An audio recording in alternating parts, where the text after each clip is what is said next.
Hello everyone, my name is Maud Toussaint Como. Welcome back to my channel. Please like and subscribe so that you can help me build this community of fragrances, culture, and art. This is all we talk about. So if this is your vibe, please stay tuned and we can talk about what we love. Today I am talking about literary perfumes. So perfume and literature have forever been intertwined, each one referencing or seeking to summon the other. So many books are centered around perfume, where the plot is developed around a certain scent. And think about Water for Chocolate movie and the book, for example, where a lot of the movies about the scent of food and herbs, etc. And it's just an incredibly romantic and beautiful movie. So perfumers are quite obsessed with inspiring their creation after a great piece of literature or great piece of work.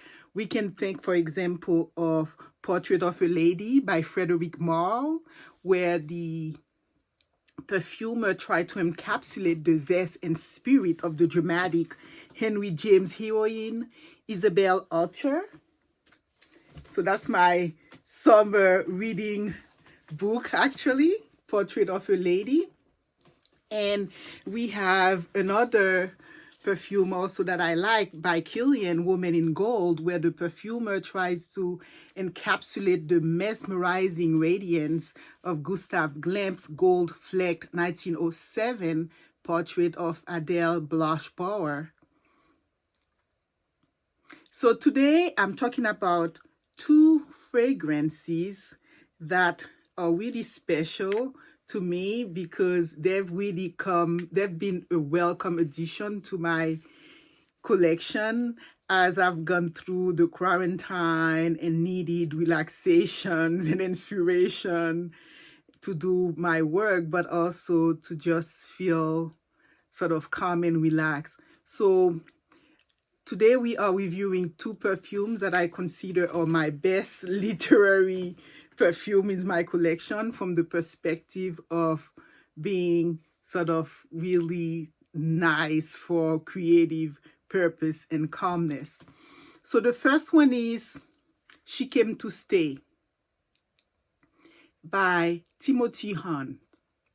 Now, She Came to Stay is, for those of you who may know, it's the first novel by Simone de Beauvoir, who is a French writer, an intellectual, and a philosopher. So she is considered as one of the earliest influencer of feminist existentialism and feminist theories. So she is best known for her 1949 treatise, The Second Sex, where she conduct a detailed analysis of women's oppressions, and it's really a foundation of contemporary feminism. So her novel She Came to Stay is really a semi-biographical novel because she had this great love affair with French philosopher Jean-Paul Sartre.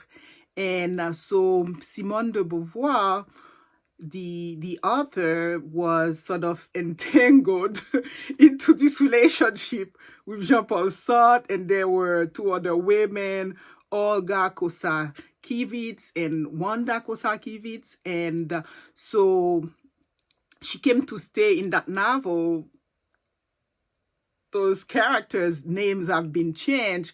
So the main character is Pierre, and then Simone de Beauvoir is really Françoise. And so they are in this relationship, and they agree that it's going to be an open relationship. But when this younger, beautiful woman come into the picture, named Xavier, things sort of got pretty complicated and the relationship became pretty strenuous. So there was a lot of philosophy, it was a lot of beauty, and in this ménage à trois, but it's really not a cheap novel, you know, given the skill of this writer. This is really a novel that really questioned the existentialist concept of major issues like freedom, anger, and the other man or woman. So Timothy Hahn, the creator of this perfume, She Came to Stay, by the same name as Simone de Beauvoir first novel, really had a hefty piece of work to deal with and to try to create, whose spirit he tries to create, you know, from this complex book. And so when you open the fragrance, it's a warm fougere, so it's green and it has deep notes of woods, and it is natural ingredients and sort of organic base, and it is for both men and women. So when you first open it, it can take you by surprise because it's really strong. You're like, oh, and it's a strong basil and lemon. And having grown up in Haiti, it's sort of reminiscent of sort of strong traditional medicinal sort of concoction that one may have smelled growing there in a tropical island or in Africa or a place like that where traditional medicine is used.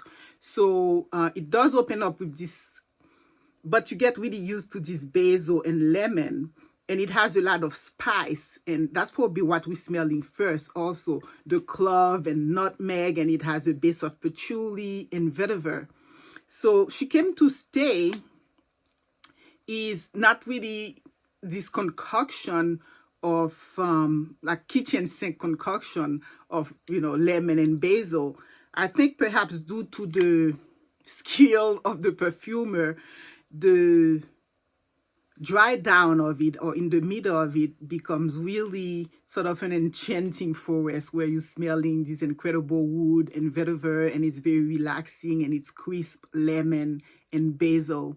So the perfume captured the book very well in terms of the sexual intrigue, but perhaps an intrigue that takes place in, you know, in a place in verge of change, like you had Paris in World War II. But I wouldn't take this perfume in terms, given its sexual intrigue, to a date, for example. I think it best captures sort of the complexity of a environment and the literary beauty that comes with it. So I actually like to wear this perfume more like when I am, you know, being a researcher, when I am sort of doing my work in quiet, or so it's really best for, I find, you know, in a situation where you're being creative and you producing creative concepts. So that's really a great perfume, I find, for that. So if that is perhaps too much to handle, I find the second literary fragrance that has really come as such a peaceful haven for me is Past Presence. So Past Presence by Rhode. This is again another niche perfume, but it's not extremely expensive, you know, like some of the niche perfumes. And this is inspired, it is meant to capture sort of the beauty of literary work by many African authors, and notably Nigerian author, and specifically Wole Soyinka, who was a Nobel laureate for literature in 1986. So Past Presence was his Nobel laureate speech, where he talked about the challenges and the opportunities and the promises of Africa in this new world, and how it faced its past. And I think this perfume is just a beautiful tribute, really, to literary, everything beautiful, you know, in Nigerian literature. And it has this prominence of African black tea note, and it is fresh and it's citrusy.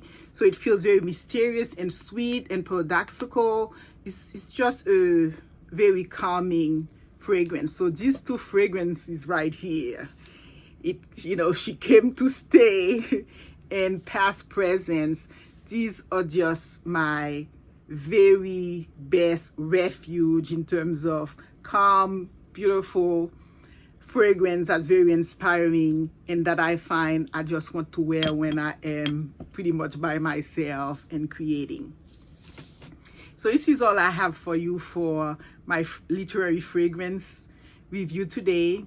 So I have two beautiful pieces of work that I found really capturing this marriage of literature and art, because these work are by none other by FRANKÉTIENNE, who is Haiti's best known intellectual and artist. He was himself a candidate for the Nobel Prize in Literature in 2009. So he's not only a painter, but he's an incredible writer, and he writes in the movement of Spiralism, and he makes his own words. He has this I don't know if it's the first novel, but Dezafi. This is a complete novel in Creole. So this is an incredible prolific writer, and when it comes to his art, he's best known for the style that you call dripping. So dripping is like he sort of take the paint, and it's an incredible technique where he just let it drip, and you get this mixing paint resulting in those colorful abstract figures that almost emerges out of a swirling darkness in his painting. So FRANKÉTIENNE work is sort of in the literary tradition that he created along with a number of other writers in Haiti, like Jean-Claude Fignolet.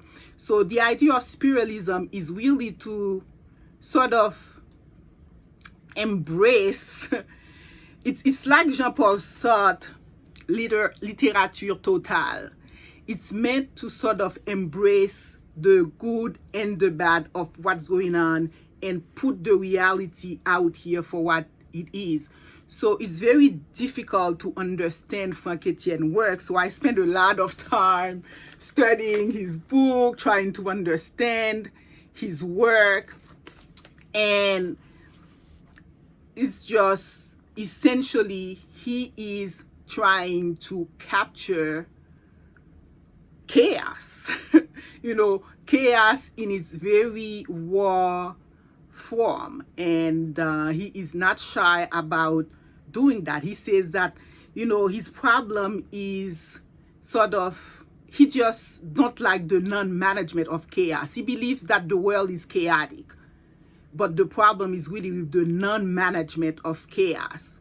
And so this is what he's trying to capture here, and at the same time his work just come out to be so beautiful.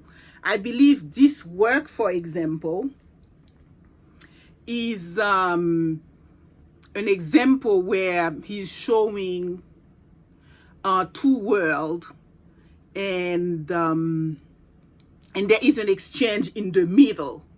So that's really a political statement where and there is an example of that in this book, where he has this